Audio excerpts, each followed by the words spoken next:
Có lúc gợi ra bờ vai, có lúc gợi ra bờ vai, bị cô gợi ra bờ vai, nuôi rau. My name is Athena, and I am a facilitator with the Medicine Weavers. I am a mother, I am an artist, and I've been working with the plant medicine ayahuasca for the last almost 9 years now. It's been a real beautiful journey for me. I have changed and transformed in ways that I truly am so grateful for the depth of transformation that has moved through with this benevolent plant spirit, this grandmother. And I've been working with a traditional lineage found in the Amazon jungle, and it has been a practice in itself. I've really devoted a lot of time and energy into learning and growing in this way and practicing the practice of traditional dieta, which is an ancient practice where you fast from certain foods and waters, and have spent periods of time that really have pushed me to my limits while mothering, may I add, little babies. And for some reason, there was a force inside of me that just kept pushing me forward, even though there were rats and cockroaches in the jungle that scared the crap out of me. I really felt there was no time to waste. And I couldn't just accept what was the acceptable way of engaging with life. I knew that there was more and a deeper aspect to my existence and the soul's journey. And I really give thanks to ayahuasca and the lineages that I've been working with to really uncover. And in this way, I needed this. I understand not all people need this, and there are many, many ways.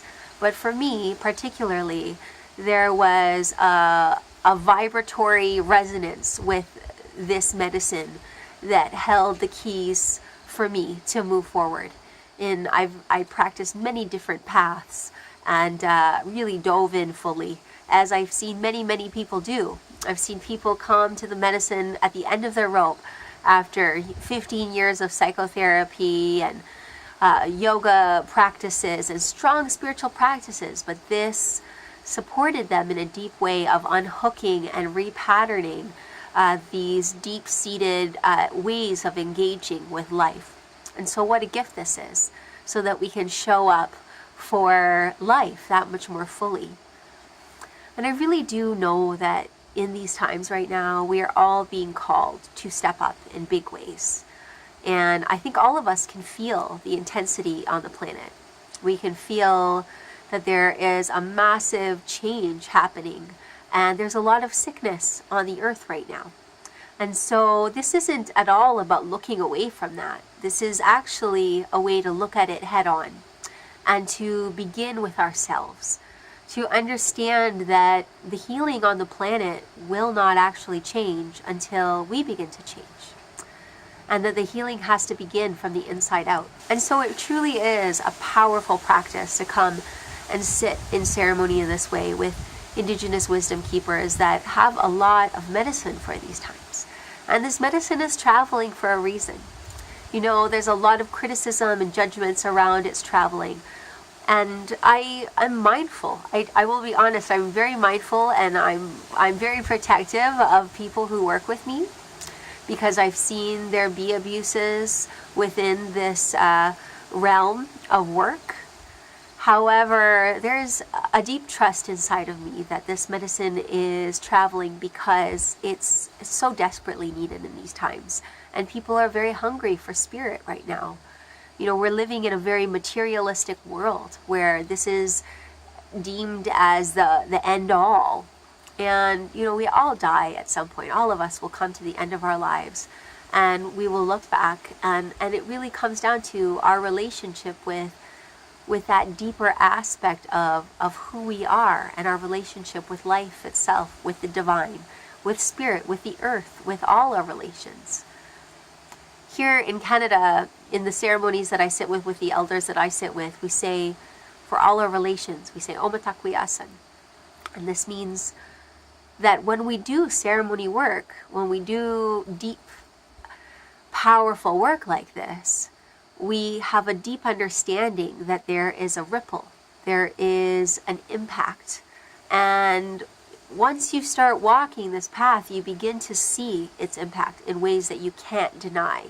You know, a lot of my relatives definitely began thinking that I was totally crazy and impractical. And as they've seen the magnificent ripple through our family and through the community, it's obvious. It's just obvious. And so how beautiful is this, that we can be the weavers of medicine within our own lives. And this is the prayer for those women who come, and for the people who come and work with us, that there's a break away from the power dynamics that often play out, where we go to receive healing from somebody, and we oftentimes will put these people on pedestals and create more gurus and more disconnection in this way, where we begin to realize that the masters who we are seeking to come and sit with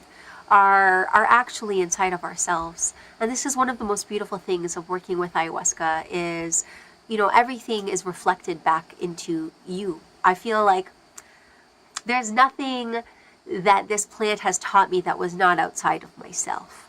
And it simply doctored me well enough to see that which was inside of me, which was a great light, which is a great light that lives in every single one of us.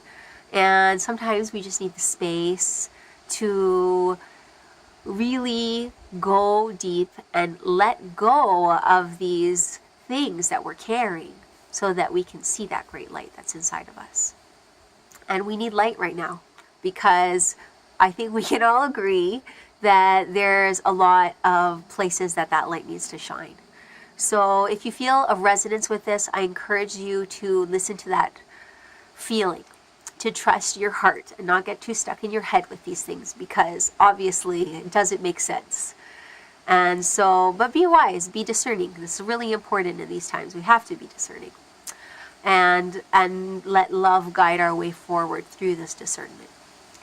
So maybe I'll see some of you in ceremony.